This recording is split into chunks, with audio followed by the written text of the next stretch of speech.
Olá pessoal, tudo bem?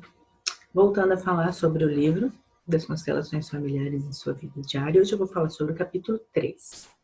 As informações que ela traz nesse capítulo, então, sobre as leis que governam os sistemas familiares. A família é um campo de energia.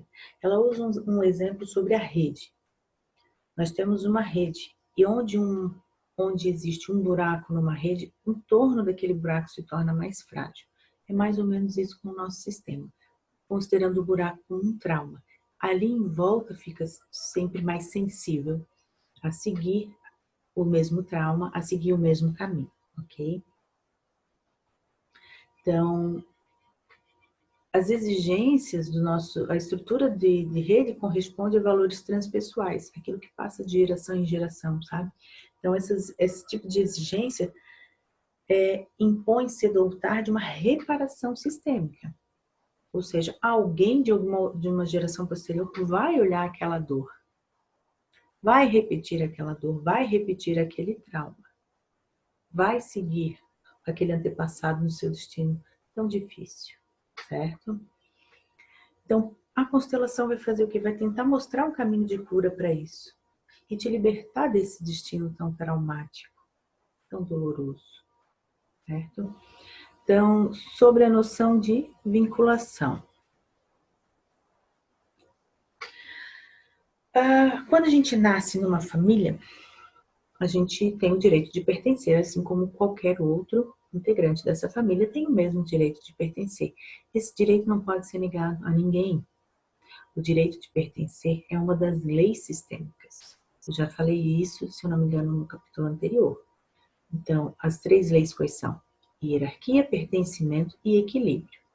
Então, a partir do momento que eu nasci em uma família, eu tenho o direito total de pertencer a ela, sem poder ser excluída. Quando esse direito de pertencimento é negado a algum integrante da família, algum descendente vai olhar para essa dor. E ele vai pagar esse preço, ele vai pagar essa conta, a fim de trazer esse excluído de volta para o seio da família. Então, de que forma ele se emaranha? Ele pode olhar para esse excluído e se excluir da sua família. Ele pode brigar com todo mundo, ou ele pode simplesmente não brigar, mas ele sumir no mundo. Sumiu na vida. Ele se exclui. Ou ele dá a sua própria vida para que aquele possa ser olhado. É uma forma de que, sabe, de se entregar para esse destino. Então, quando nós temos também o caso de agressores e vítimas, os dois são indissociáveis. Um está a serviço do outro para manter e equilibrar o nosso sistema familiar. Porque a justiça familiar é cega. Ela sempre busca a compensação. Então, se uma vítima e seu algoz não fazem as pazes, os descendentes vão se emaranhar. Os descendentes vão sofrer com essa situação. E quando a gente coloca isso em campo, a maioria das vezes a vítima e o agressor estão ali extremamente vinculados. E eles têm a paz quando se encontram, quando se acolhem. Quando um ou algum descendente fica com raiva, vamos dizer que um pai matou a mãe e o filho fica com raiva. Aliás, vou usar um outro exemplo.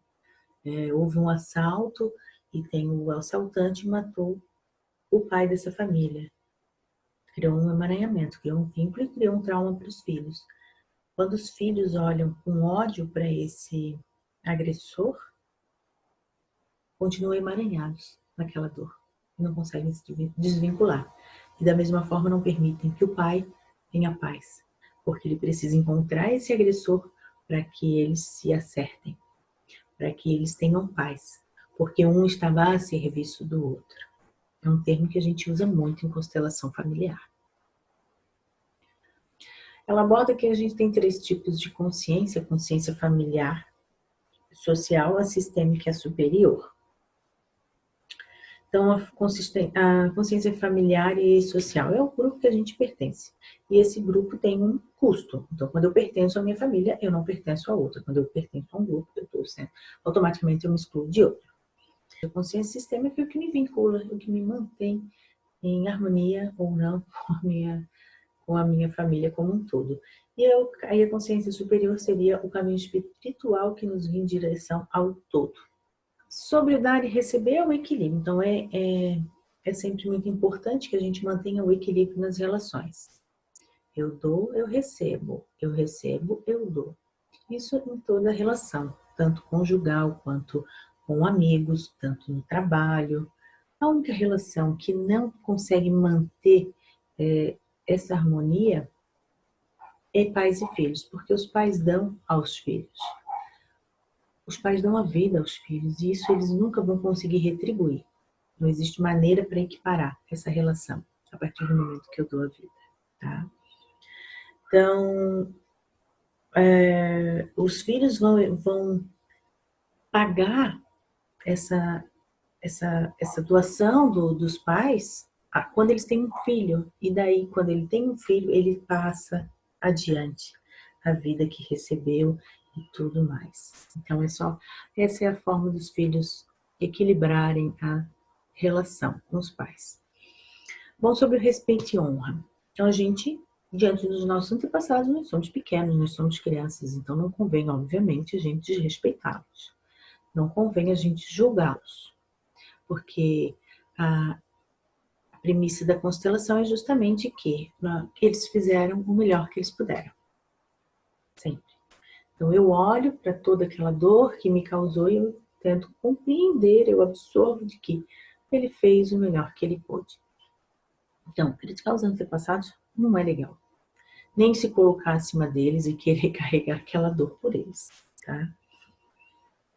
E também não é bacana quando a gente tem um relacionamento muito íntimo de amizade com os pais ou com avós. A gente tem que saber o limite dessa relação, para a gente não se emaranhar. Porque se eu sou filha, como eu vou participar da relação da minha mãe e do meu pai? Não convém isso. Eu não tenho que ser amiga íntima da minha mãe para compartilhar isso, ok?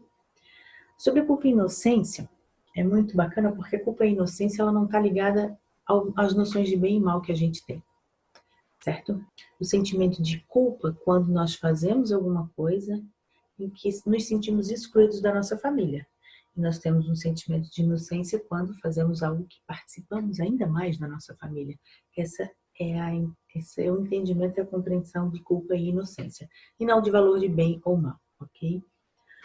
Sobre o perdão, a constelação não aborda muito o termo perdão, porque o perdão, quando eu perdoo você, eu estou dizendo que eu sou melhor do que você. Então dá um pouco de arrogância para quem perdoa. O perdão nesse ponto, quando eu te faço alguma coisa e eu te peço perdão, eu coloco em ti a responsabilidade daquilo que eu fiz de ruim para ti.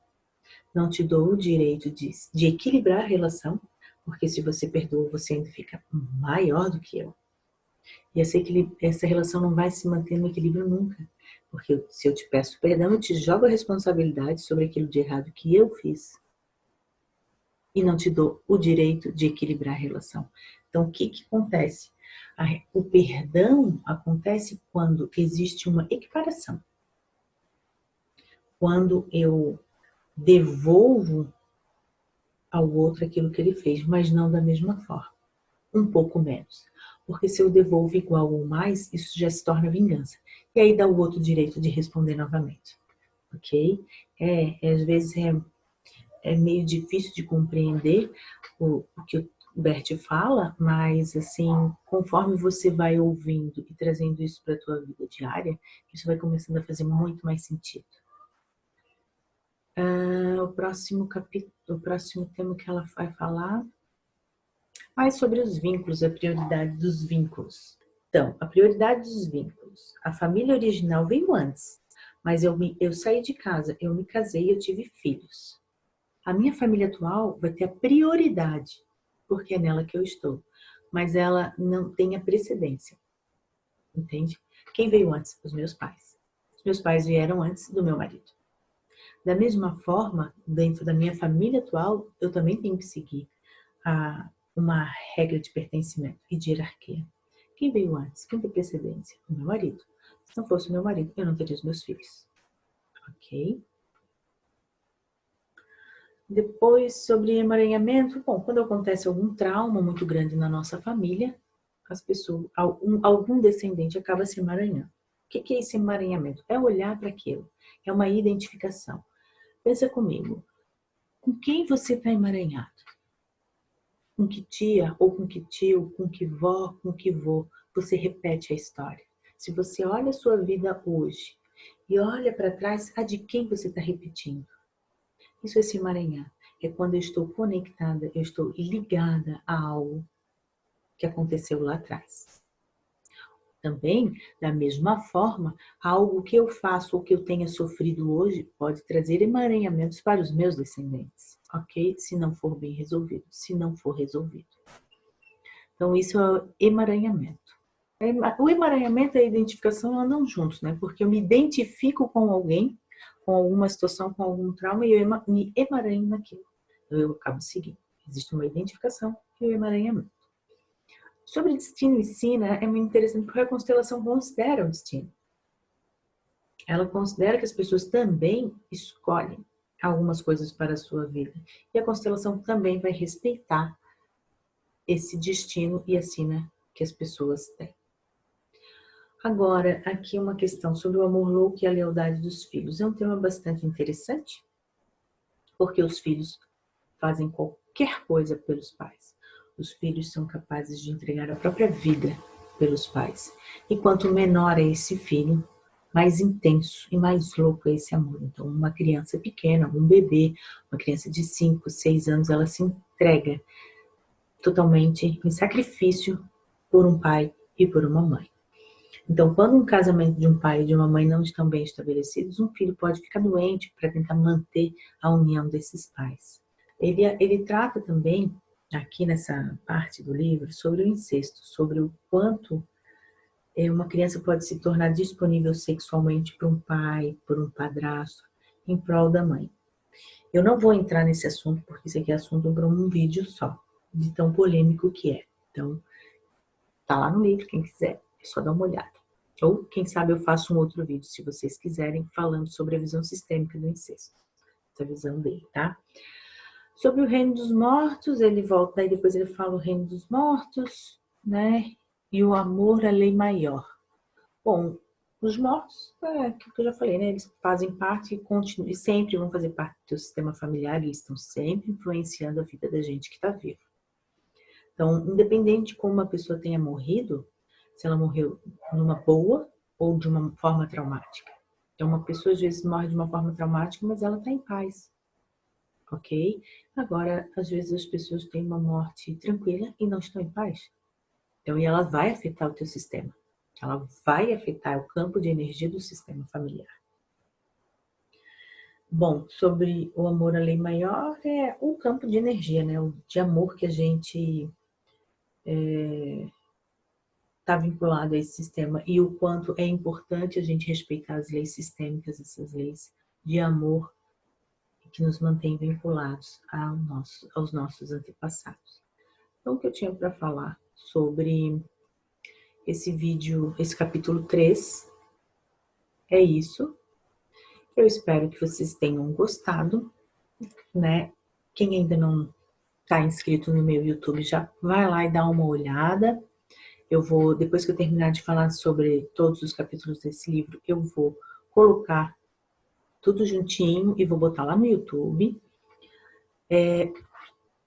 Aproveitem, perguntem o que vocês querem saber, se vocês têm alguma indicação de livro, se vocês querem que eu fale sobre algum livro específico que vocês leram e não conseguiram ter uma boa compreensão ou querem tirar alguma dúvida, deixa aqui nos comentários, tá? Estou disponível, tá? Eu quero compartilhar mais com vocês esse pouquinho de conhecimento que eu tenho, tá bom? Eu espero que vocês estejam gostando, eu estou de coração fazendo isso, tentando passar o máximo de conhecimento para vocês, em vídeos curtos, porque vídeo de muito longo, às vezes a gente não tem tempo para ver, certo? Então, tá bom, eu agradeço, um beijo e até a próxima!